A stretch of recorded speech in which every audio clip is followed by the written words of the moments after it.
Continuamos con Realidad Sanitaria, hoy estamos en el 5º programa, estábamos escuchando Para la Mano de la banda Arbolito y recién conversábamos con el doctor Jorge Rachid, él nos daba una caracterización sobre el contexto actual en política de medicamentos y ahora para continuar con el tema estamos con otra destacada invitada que vamos a entrevistar, la doctora Ana Cristina López. Ella es médica docente de farmacología de la Facultad de Ciencias Médicas de la Universidad Nacional de Córdoba y especialista en salud pública. Hola Ana, buenas noches, ¿cómo estás? Hola, ¿cómo estás, Damián? Buenas noches a toda la audiencia. Muchas gracias por participar de nuestro programa. Muchas gracias por invitar. Bueno, Ana, queríamos conversar contigo, continuando un poco la línea de los medicamentos, que nos expliques un poco que vos venís trabajando sobre el uso racional de medicamentos, la cuestión de los medicamentos esenciales. Explícanos un poquito, y bueno, si querés después explayarte sobre producción pública y algún tema relacionado a lo tuyo, adelante nomás. Bueno, un poco la idea de lo que habíamos charlado tiene que ver el contexto del medicamento. La verdad que me perdí la charla anterior, pero desde el lugar donde estoy yo como docente, tanto en el grado como en el posgrado, una de las cosas que trabajamos como muy fuertemente y que atraviesa de hecho todos los espacios es promover la enseñanza a partir del uso racional de medicamentos. Y esto surge desde hace unos cuantos años a partir de la Organización Mundial de la Salud, tratando de promover, considerando que el uso racional de medicamentos es una parte esencial que debe considerarse dentro del sistema de salud y que básicamente de lo que hablamos cuando hablamos de uso racional de medicamentos es que las personas reciban los medicamentos apropiados de acuerdo a las necesidades y en las dosis que les corresponden para él y para la comunidad a la cual pertenecen, considerando además de que estos medicamentos sean de un costo accesible.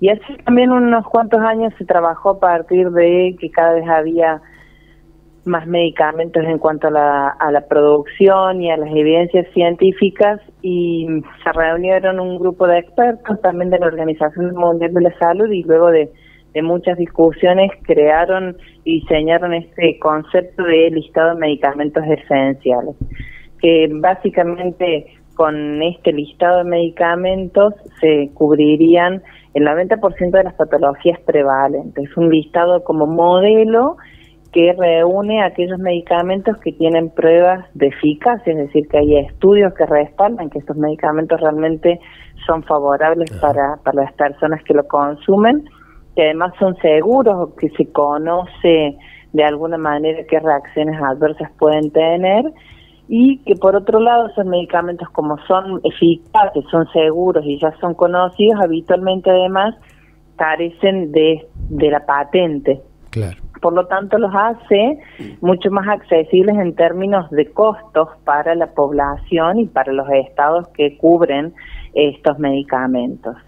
Ese concepto de medicamentos esenciales ha sido de mucha utilidad y si bien es un listado modelo, los países pueden adoptar y adaptar estos medicamentos de acuerdo a su contexto, su epidemiología, sus patologías prevalentes, y a partir de ello garantizarlos a partir del Estado.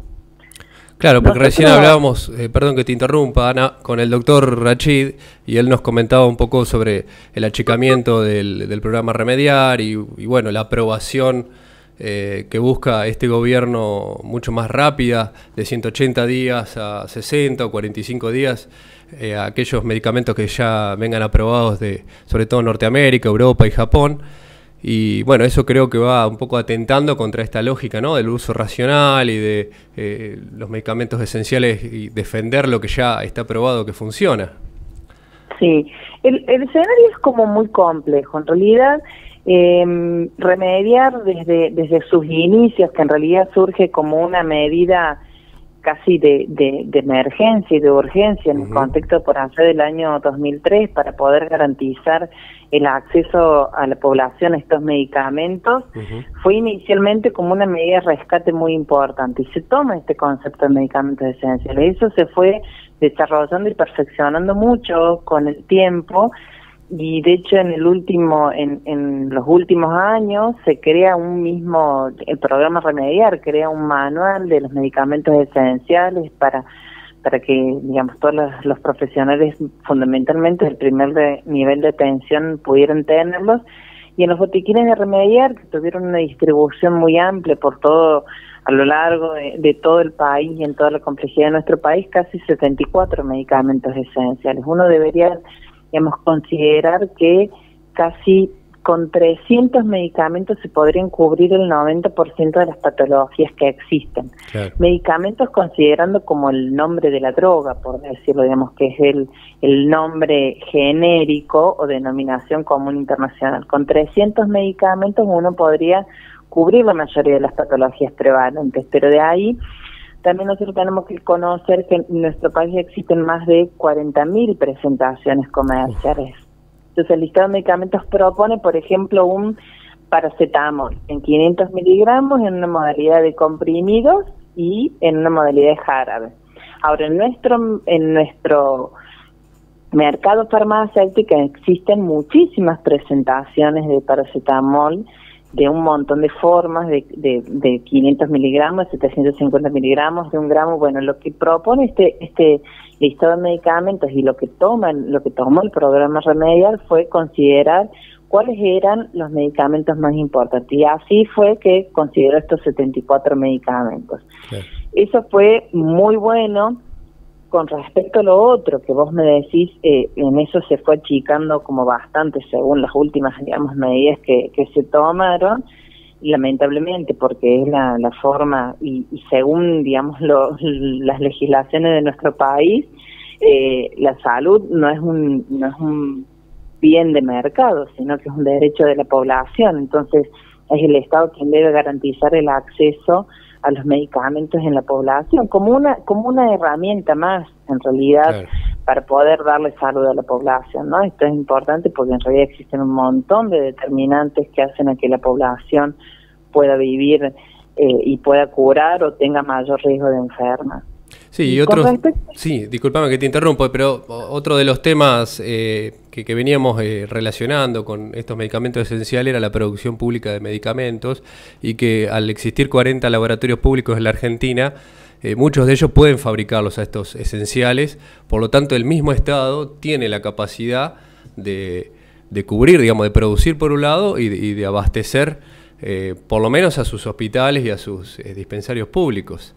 Pero sí, termina la idea que venías, disculpame que te interrumpí. En esto sí, que vos me decís también, bueno, vos conocés, yo estuve como cerca del programa Remediar desde el rol de docente, claro, que capacitaba, digamos, a todo lo que es el recurso humano del primer nivel de atención, y sí tengo conocimiento que en el último tiempo el programa Remediar compraba los medicamentos a laboratorios de producción pública. Casi claro, la mitad de los medicamentos que se compraban a laboratorios de producción pública, y lo que se buscaba era cada vez, digamos, satisfacer todas las necesidades a partir de los laboratorios de producción pública, cuando los laboratorios de producción, y esos eran los más favorecidos en ese periodo de tiempo.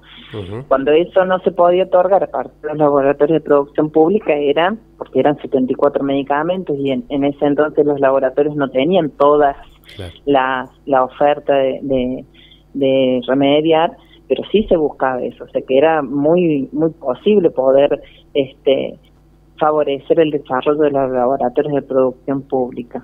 Ahora, un poco volviendo a ese sí, tema anterior que vos me decías con respecto a estos cambios de legislación, la verdad que yo personalmente tengo que leer un poco más, pero los cambios de los periodos de tiempo en realidad no modifican demasiado un escenario que ya venía siendo malo, porque en realidad nosotros tenemos una legislación muy vieja que es una pena que no se haya podido como dar en una discusión un poco más profunda en años anteriores, pero los medicamentos que se incorporan a nuestro mercado farmacéutico provienen de un decreto de allá de la época de Cavallo, donde los medicamentos que estaban en 2 listados, en 2 anexos, si se comercializaban en 2 de esos países, automáticamente se podían incorporar a nuestro mercado farmacéutico. Automáticamente, o sea, entre comillas, porque había una presentación,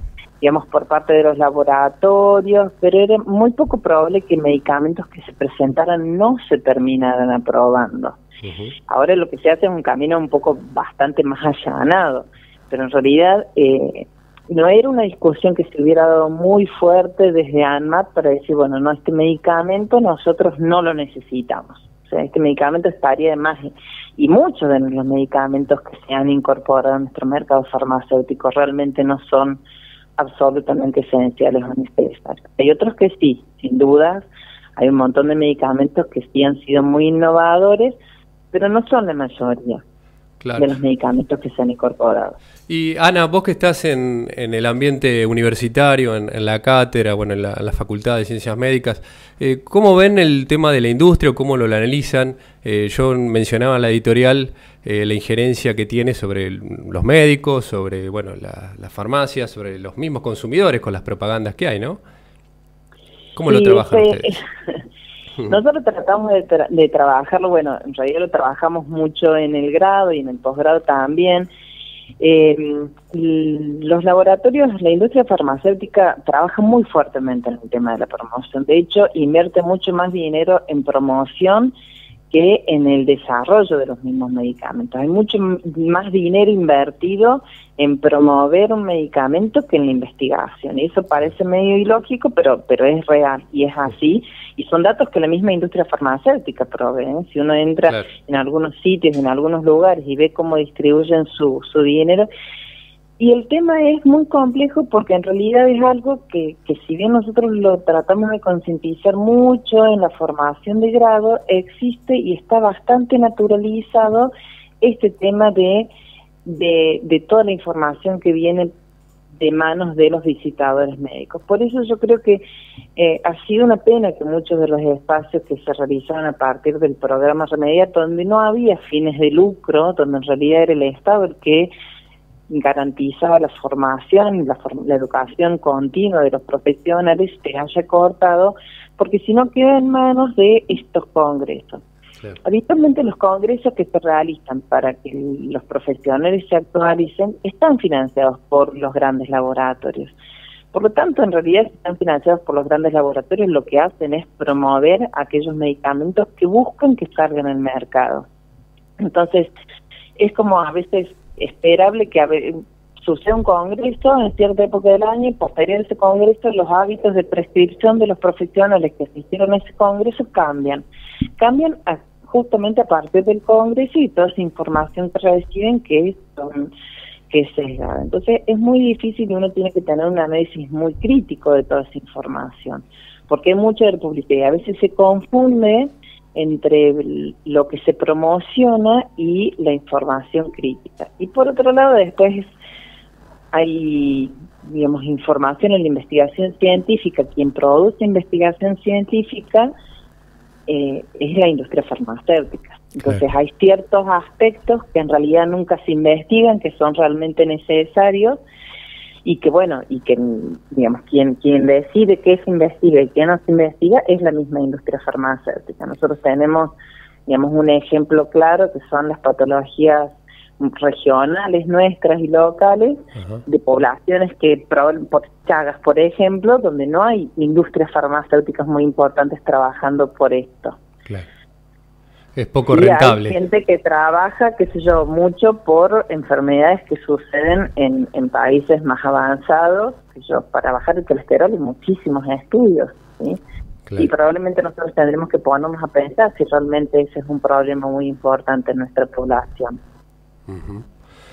Bueno, Ana, clarísimo la charla. Te agradezco enormemente que hayas aceptado conversar y seguramente vamos a estar llamándote en otro momento porque vos manejás varios temas además de los medicamentos.